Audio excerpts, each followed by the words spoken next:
Kaixo, oraingoan grabazio honetan kontatu nahi dizuet gutxi gorabehera nola ikusten dugun guk oso modu laburtuan zer diren sortze herrikoiak, sortze literario edo beldur pixkat ematen den literario esateak, batzuetan literario hitzak jan egin diolako herrikoiari eta horregatik utziko dugu horrela, sortze herrikoiak zer diren edo gutxi gorabehera nola sortzen diren eta nola dagoen hori lotuta errepikapen sortzailearekin. Ideia hauek dira artikulu luzeago eta sakonago eta zehatzago baten zertzelada batzuk baino ez. Ondoren artikulua irakurritakoan ja xehetasun gehiago jakiteko. Kontua da, askotan planteatzen dela ahozko literatura gauza herrikoi bat bezala eta gauza herrikoi hori dala ikasi beharrekoa adibidez hezkuntza sisteman. Edo agian norbaitek egin nahi du ipuin kontaketa bat, adibidez irratsaio proiekturako, orain martxan daukagun irratsaio proiektu horretarako, eta planteatu nahi du irratsaio bat haurrentzako ipuinekin edo poesiarekin, eta badaukagu aukera bat, eta da haur literaturara jotzea, noski, liburuak argitaratuta daude, eta bestelako euskarrietan ere bai, baina ni proposatu nahi dizuet, hori kendu gabe, eta eremu hori oso interesgarria da, baina hori kendu gabe, baita ere aukera izatea ahozko sortze herrikoi hoietara jotzeko. Batzutan ematen du, behintzat Euskal munduan ahozko sortzea asko lotzen dela bertsolaritzarekin, baina bertsolaritza mota asko dago, ez du zertan izan bertsolaritza izateagatik ahozko sortzea. Zehaztzago esateagatik, sortze herrikoiak ez daude lotuta egoera orokor edo jakintza orokor bati. Normalean sortze herrikoiak egoera, momentu, une eta leku zehatz bati lotuta daude eta eguneroko bizitzan sortzen dira. Batzuetan egiten dira oholtzak edo ikuskizun bihurtzen dira, baina sortze herrikoi gehienak eguneroko bizitzan sortzen dira. Bapatekotasunean, egoera sortzen denean, egoerak eskatzen duenean, horrela sortzen dira. Eta horrek inplikazio asko ditu. Besteak beste, sortze lan horretan ez dela hain garrantzitsua sortze lana bera, baizik eta ze harreman sortzen diren prozesu horretan zehar. Adibidez, hasten baldin banaiz ipuima kontatzen, horrekin sukaldean gaudelarik edo plaza baten gaudelarik, importanteena ez da oso ipuin landu eta polita egitea. Hori ondo dago, ez dut esan nahi importante ez denik, baina hori ez da importanteena. Importanteena da egoera horretan elkartzen gera non arteko empatia, loturak, begiradak, edo agian ipuinetan bertan dauden pertsonak sartzea, eta orduan jertse gorriko haur bat hurbildu zen azkar-azkar eta hor bertan dago jertse gorriko haurra eta horregatik oso aldakorrak dira. Ipuin bera ere ez da berdin kontatzen bi egoera desberdinetan. Edo gehiago esango nuke, agian ipuin berbera kontatzen dugu berdinan, baino egoera desberdina delarik entzuleek ere edo ipuinaren parte hartzaile horiek ere ez dute berdin interpretatzen. Kontuan izaten dute aurreko batean nola kontatu genuen ipuin hori, eta momentu horretan entzuten dugunean ari gera pentsatzen, hau da normalean ez dakit, goaratzen naiz nola kontatu zuen behin, ni triste nengoelarik, eta orain pozik nago, konturatzen naizelako, tristura horiek atzean utzi ditudala, ez? Ipuin berbera izan da ere, eguneroko bizitzari lotuta dagoenez sorkuntza herrikoia, interpretazio desberdinak ditu. Horregatik gero guk hori hartu, enpaketatu eta buruz ikasten dugunean ez du zentzu bera izango. Testuinguru guztia falta degulako. Adierazpen poetikoa ere, batzutan ematen du adierazpen poetikoa dela zerbait oso jasoa edo oso... Adierazpen poetikoa eguneroko bizitzaren parte da. Eta hori oso ondo ikusten dugu, arrasto hori oso ondo ikusten dugu errefrau edo esaera zarretan, atxotitzetan, edo esaeretan, ematen du bigarren mailako zerbait dela, baina horrelako elementuak oso poetikoak dira, metaforikoak dira, hitz jolasak oso jolasez beteta daude, eta horregatik esan daiteke eguneroko bizitzan, kultura herrikoietan, poesia eguneroko bizitzan erabat txertaturik dagoela, ez dela aparte lantzen. Naiz eta batzuetan aparte landu. Orduan batzuetan hasten zera berriketan, eta berriketa horrek sorrarazten du kanta bat. Eta kanta hori berregiten da. Eta orduan askoz bapatekoagoak dira egiten ditugun gauzak. Errepikapen sortzaileari buruz hitz egiten dugunean, askotan, batez ere eskola eremuan, garrantzia handia ematen zaiolako errepikapen errepikatzaileari. Hau da, gauza bera behin eta berriz buruz oso ondo ikasteari. Gauzak buruz ikasteak gozamen ona handia eragin dezake botatzen dugunean.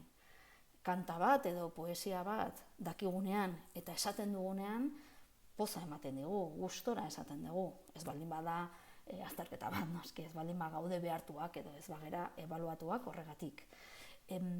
Baina errepikapen sortzailearen ideia hori da, eremu herrikoietan edo kultura herrikoietan ez dela hasten zerotik sorkuntza lana, hori oso konplikatua izango zen. Egiten duguna da, oinarri bat hartu eta oinarri horren gainean egokitu gauzak. Errepikapena sortzeari lotuta dago eta gatza duela edo sormenaren gatza dela esango genuke, ze errepikapenak gogorapenak ekartzen dizkigu. Eta gauza berriak oraingo momentua. Eta horrela joaten da elkarlotzen ikuspegi historikoa, ikuspegi kulturala eta momentuan behar dugun gauza hori. Horregatik da hain berezia eta hain polita. Eta horregatik sortze herrikoiak oso lotuta daude komunitate zehatzekin. Gero, komunitate batetik bestera ere salto egiten dute, baina komunitate bakoitzak bere interpretazioa ematen dio bere testuinguruaren arabera. Aldi berean, sortze herrikoiak izaten dira modu bat historia transmititzeko. Badakizue historia garaileek eta boteredunek eta instituzioek batez ere kontatzen dutela, eta orduan jendeak ez dauka aukerarik proiekzio hori emateko historiari. Jendeak historia gogoratzeko eta transmititzeko eta elkarri kontatzeko erabiltzen dituen moduak lotuta daude abestiekin, bertsoekin, ipuinekin, horrelako sortzelanekin, dramatizazioekin, edo batzutan irudiekin, eta batzutan ez dakigu zergatik, adibidez, marrazten da zerbait modu zehatz batean, ez dakigulako zenbat eraldaketa gertatu diren prozesuan zehar horrea iristeko. Baina jakingo bagenu agian marrazki bakar batek, irudi bakar batek, izugarri kontatuko liguke komunitate baten historiari buruz. Bestalde, ez da importantea berria egitea gauzak. Importantea da gauza berriak sortzea eta baita ere errepikatzea. Bi gauzak dira garrantzitsuak, ez dago bata bestea baino garrantzitsuagoa. Kultura herrikoietan errepikapenak laguntzen du zama kognitiboa arintzen, ez dugu dena sortu behar eta horregatik edozein pertsonak sor dezake. Badaude hala ere pertsona batzuk bereziki gauza onak sortzen dituztenak eta harrigarriak sortzen dituztenak, baina ez du zertan nola izan, gertaliteke pertsona batzuk bai izatea estimatuak komunitatean oso sortzelan politak egiten dituztelako edo oso harrigarriak edo oso umoretsuak, baina hala ere jendeari gehiago gustatzen zaio edozein momentutan edozeinek gauzak sortzea.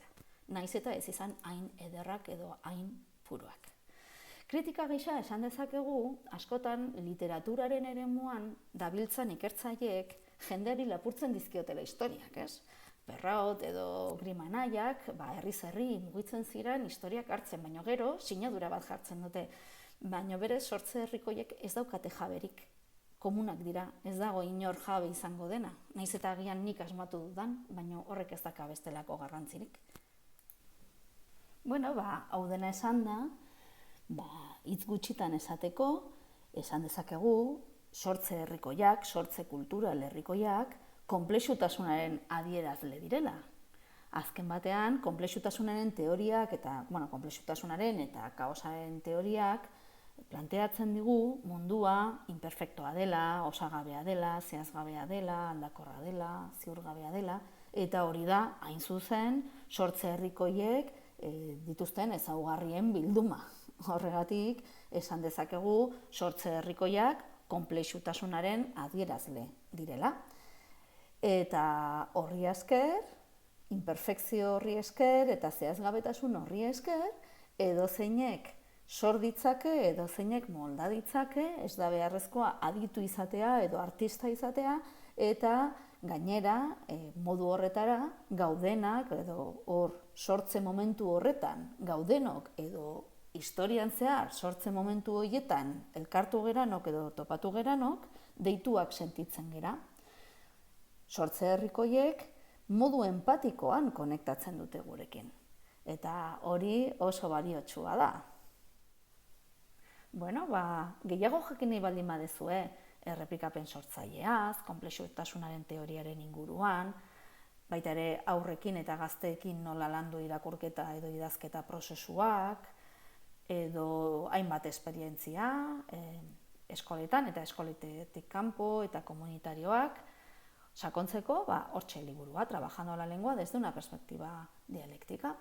Liburu hori eta beste batzuk dohainik deskarga daitezke, eta batez ere gure ikerketa taldearen lana ere ezagutzeko, honena da ehu.eus/ISM webgunera jotzea, hori delako gure ikerketa taldea, eta material pilo bat daukazue, bai idatziz eta bai bideoz eta audioz, ilusionismosocial.org webgunean. Eta ni Twitterren aurkituko nauzue, Ainhoa Ezeiza kontuarekin. Aio, hurrengora arte.